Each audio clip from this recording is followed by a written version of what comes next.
Ooh, I could really use a board clear right now. Let's see what we got on top of the deck. Ooh, Wrath of God. That is exactly what I need.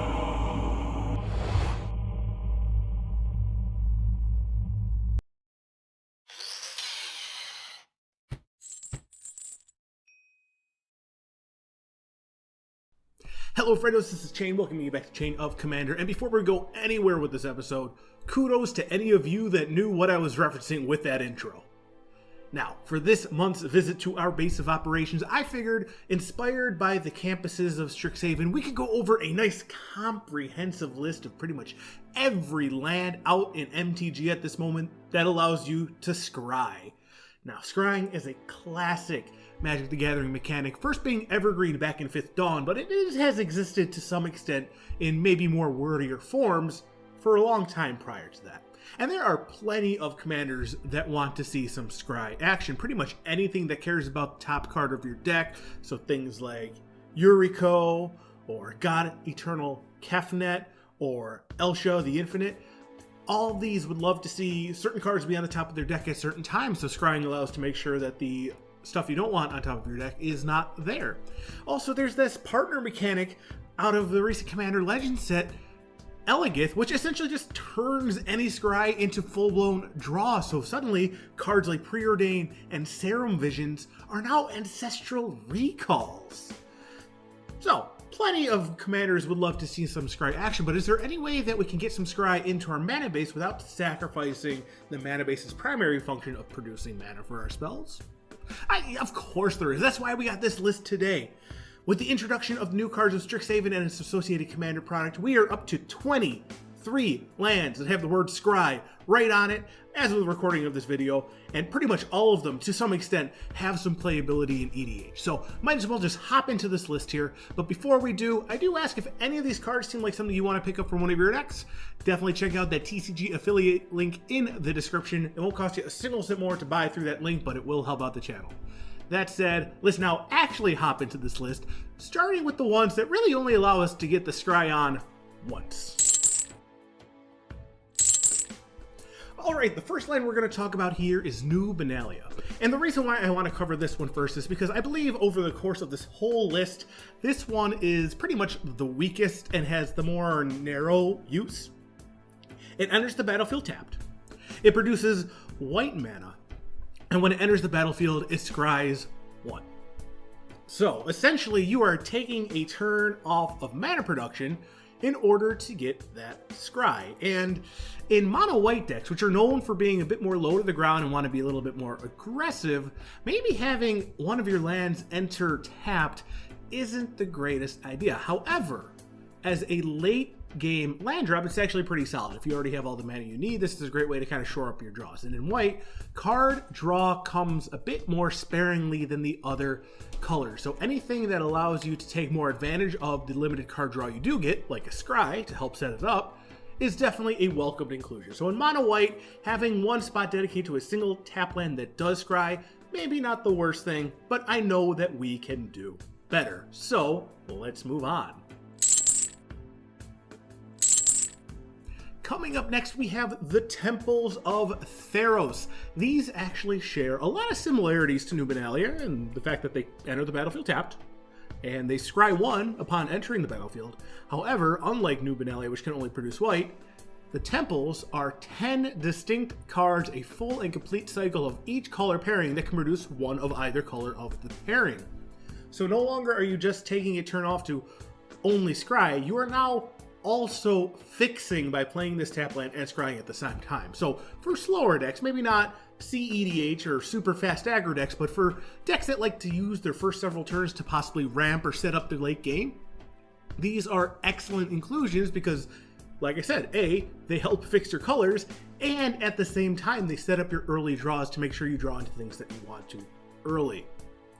You don't want too many tap lands in your decks because too many does slow you down too much, but for the few you do, these are probably my favorite in forms of tap lands that actually have some useful function otherwise. Alright, up next we have Zelfer Void. Similar to pretty much the previous entrant so far, this also scries 1 upon entering the battlefield, but, big bonus, it comes in untapped. But, not so big bonus, it only produces colorless mana, it does not produce any colored mana at all. For most decks, pretty much any deck that really plays colors in it, the slots for utility lands or other lands that don't produce colored mana are very coveted spots. So if you're going to put something in those spots, you want them to be impactful and kind of benefit your strategy or help project your game plan. Just scrying doesn't really do that. However, for our colorless decks out there, where pretty much every land slot can be a utility land, this fits in quite nicely. In fact, colorless has very similar issues to white when it comes to card draw, so being able to scry and have mana accessible right away in a colorless deck helps improve the limited card draw they do have, while also not hitting you for tempo. So definitely a solid inclusion in colorless decks, but not something you'll probably see in anything else. Alright, for our last land that pretty much only lets us scry once, we have the newest of all the lands so far, and that'd be Certainland Frostplier from Kaldheim. This is another one that enters the battlefield tapped, and similar to New Benalia, it actually only produces 1 color in red. However, unlike all the previous mentions, the scry on this is not a result of the enter the battlefield trigger, but rather a result of an activated ability. That activated ability costs 2 blue, red, tap and sack the land to activate, so it can really only fit in decks that play both blue and red. And when you sack it and activate this ability, you get to scry 2. Because the sack is part of the cost, you really only get to use this card once. Obviously, you have some further synergies with things like Crucible of the Worlds that lets you bring it back, but for all intents and purposes, in a vacuum, it is a single use. And I'd be lying to you if I'd say that you're going to be sacking this for that scry too. You're probably not, because the other half of this activate ability is a bit more impactful, and that is it does 2 damage to every creature, essentially a built-in pyroclasm right here on the land. Most often we are going to be activating this. You're going to be doing it in order to clear a bunch of tiny creatures off the board with that nice little bonus of scry 2 stapled on. However, there might be some very niche situations in which you really just need the scry 2, but those are going to be pretty few and far between. Now, before we get into the more repetitive scry lands on our list, definitely take a moment to get down there, hit that like button to show the appreciation. The more likes, the better the YouTube algorithm treats me, and I'd appreciate that greatly. That said, let us move on to these lands that allow us to scry many more times. Alright, to start the half of the list here regarding repeatable scry lands, we're going to start with the aforementioned campuses of Strix Haven. These are the lands that inspired me to make this comprehensive list in the first place. There is 1 for each of the enemy pairings, 1 for each house of Strix Haven, and they all enter the battlefield tapped. They all produce 1 of the 2 colors of the house, and they all have an activated ability of 4 tap scry 1. It's a common land cycle, likely designed for fixing in a limited environment more than anything, which can explain why they're a little bit slower and their activated cost is a bit heftier at 4 mana. But it also gives repeatable access to scry in some color pairings that, as mentioned before, might have difficulty with card draw. So things like the Lorehold House, which is red-white, more commonly known as Boros up to this point, having access to a repeatable scry in such a deck lets them make more of any card draw they might end up having. I believe that these particular lands, these are instant upgrades from pretty much any of the generic tap lands Wizards has released in other sets, and these should be the absolute floor, the absolute bottom of any non-basic lands they include in Commander precons going forward. Now, knowing Wizards, it's likely not going to be the case, but a man can dream, can't he? Moving on, we have Castlevantrus. This is a potential to enter the battlefield tapped land, but the requirements for it to enter untapped are just so absurdly low. All you need to have this enter the battlefield untapped is a single island under your control already. It has the ability to produce blue mana, and it also has an activated ability of 2 blue to scry 2. Coming in at 4 mana, it does put it on par with the aforementioned campuses in terms of cost. However, due to that absurdly low requirement to have it enter untapped, due to the fact that it is just a single blue mana that it produces, this can go into any blue deck, and the fact that you don't need to sacrifice tempo in most cases to still get this land means that in many primarily blue decks or decks with reasonable access to other islands, this could be essentially a free inclusion in your mana base. Up next, we have Isolated Watchtower, the second land on our list that can potentially do more than just scry. It can also potentially ramp you.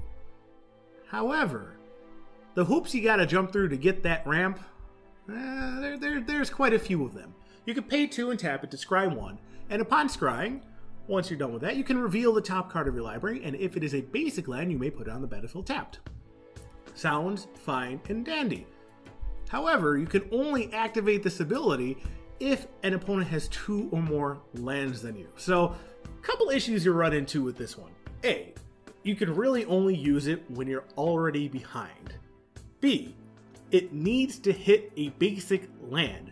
So, this would indicate that it's likely going into a deck that is playing 1 color, or maybe a 2-color deck that has a heavy emphasis on 1 color or just basics in general. And C, there are just significant better ways to ramp out there. So decks that end up playing Isolated Watchtower are likely going to be the decks that don't have access to better ramp. So white, red, blue, these are the 3 colors that I expect you to see an Isolated Watchtower in if they're playing a mono-colored deck. To me, the cost and the requirements to activate it aren't always going to be worth the very slim chance you have to ramp out of it, and I only play it in 1 deck that's actually designed to be behind on lands anyway, so do with this one what you will. I'm sure that you can find a home with it somewhere, but to me, this sort of land kind of represents a position you would rather not be in anyways in the deck.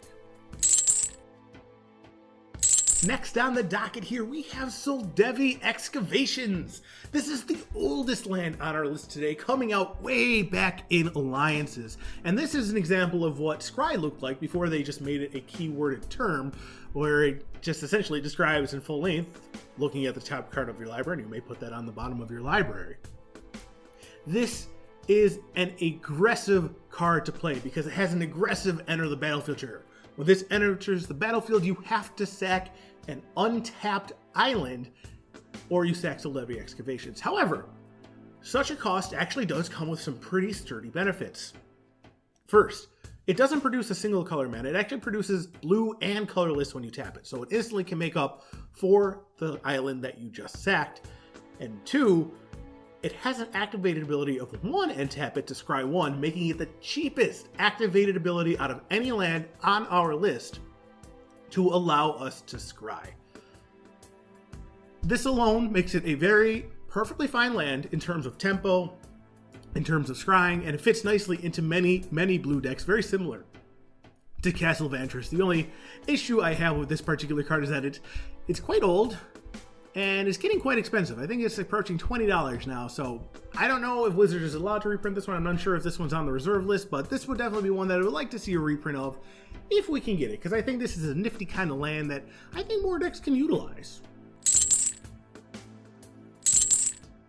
Next on the docket here, we have Study Hall. This is so new. This is out of the Commander Precon from Strix Haven. This one is so new, it actually got spoiled while I was writing the script for this video.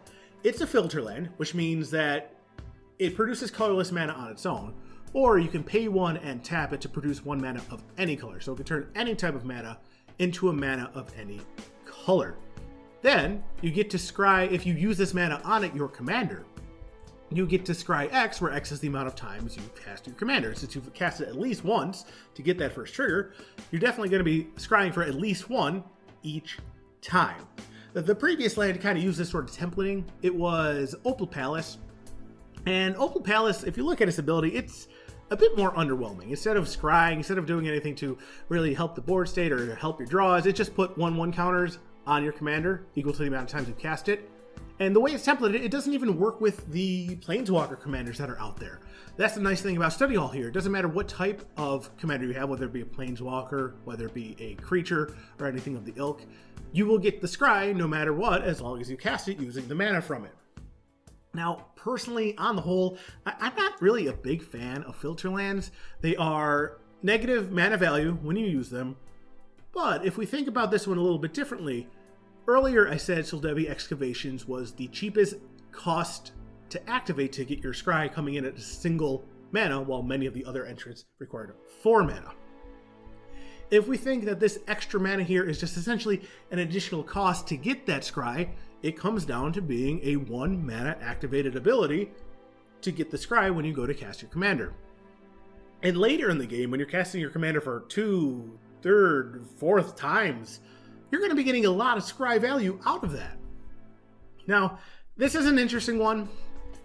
I don't have too much hope for it, just based on my previous experiences with filter lands, but this is definitely one of the situations where I can easily see myself being pleasantly surprised out of it, especially in decks with very low cost commanders that get cast multiple times throughout the game.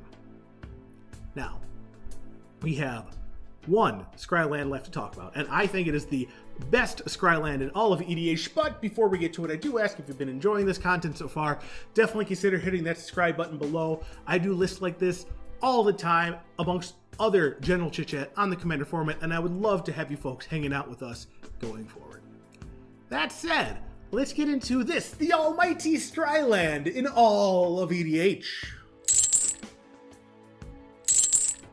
Coming in at what I believe to be the most powerful Scry Land in all of EDH, we have Path of Ancestry. We're saving the best for last here. It is essentially enter the battlefield tapped command tower, where it can produce 1 mana of any of your commander's color identity, which alone is perfect fixing for any deck. But it also gets you scries when you use mana from it to cast any creature that shares a creature type with your commander. And get this, that includes your commander itself. So similar to Study Hall, where if you use this to cast your commander, you get to scry 1 off of it. If you're using it to cast your commander multiple times, you get to scry 1 each time you cast your commander. And that doesn't even begin to mention tribal synergies, or synergies that use changelings, or things where you're going to have, just in general, color mana production from this land, and incidental scry throughout the game. 5, 6, 7, 8 scries off of just using this land's mana is not unheard of in the slightest with this particular card. At its bare minimum, this is perfect mana fixing. At its maximum, this is insane card filtering over the course of the game, improving your deck's consistency pretty much anytime you have it. And that is why I consider this to be the almighty and the most useful, most powerful Scry Land in all of EDH. So, that's everything. Barring any surprises between me recording this video and it being posted to YouTube, that is every Scry Land currently in Magic. And now I want to hear from you folks. I want to know which Scry Lands are the ones that you folks are playing, which ones you like, which ones you don't like, which ones you think are too slow, which ones you think are too clunky. Definitely let me know in the comments below. I'd love to hear it. Beyond that, thank you all very much for joining me today, and I'll see you guys again in the future.